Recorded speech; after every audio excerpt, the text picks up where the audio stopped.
Hey friends, I'm Victoria and I'd like to personally welcome you to my channel.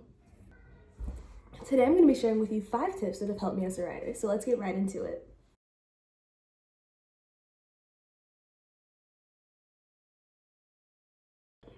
The first tip that I want to give you is fairly simple and it's just write on paper. I know you're like, how is that going to help me? How is that helpful? But I think it truly helps me declutter my mind. I can get all my thoughts down onto paper without worrying what it looks like or without worrying about it being perfect. This is the notebook that I'm using for my current work in progress. It's super cute because I just love collecting notebooks. As you can see, I just kind of write whatever.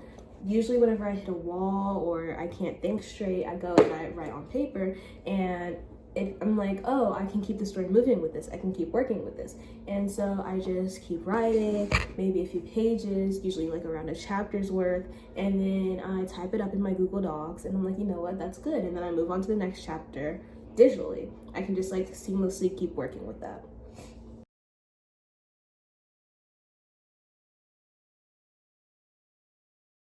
Now for the second tip, oh my gosh, the second tip, please plot your book.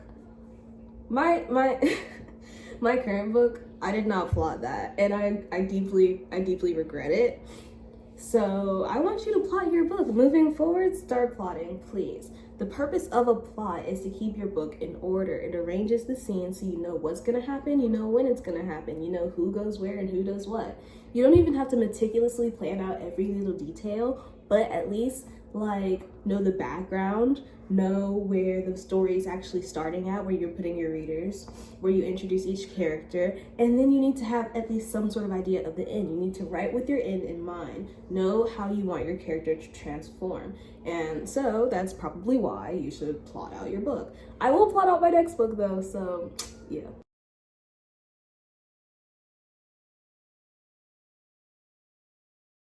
Moving on to tip number 3, which is to read. Not just to read though, but to read like a writer.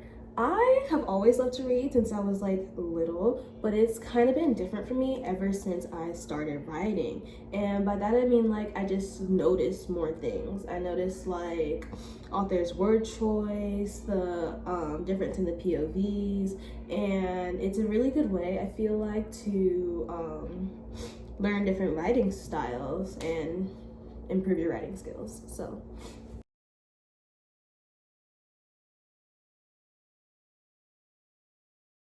tip number 4 is to know your characters. Get to know your characters like you would get to know your best friend. What's their favorite food, their favorite color, their favorite thing to do? What do they look like?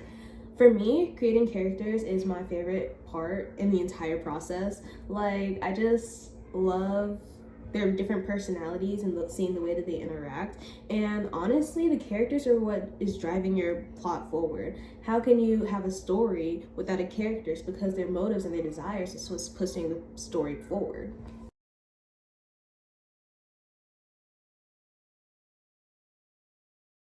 The 5th and final tip that I want to give you is to prioritize your projects. Currently, I'm working on Project D, which is a fantasy novel, and nothing else. But I still get ideas. So usually I write them down and I get the gist of them and then I sit them to the side. But there's one idea that I know for a fact I want to create into a novel, and sometimes it kind of pulls me away from my current project. So my plan is to finish the first draft of Project D by the end of this year, and then after that I can start plotting, yes, plotting Project R, the idea. I hope you found today's tips helpful. Don't forget to like, subscribe, and share your thoughts in the comments. Until next time, keep writing and keep dreaming.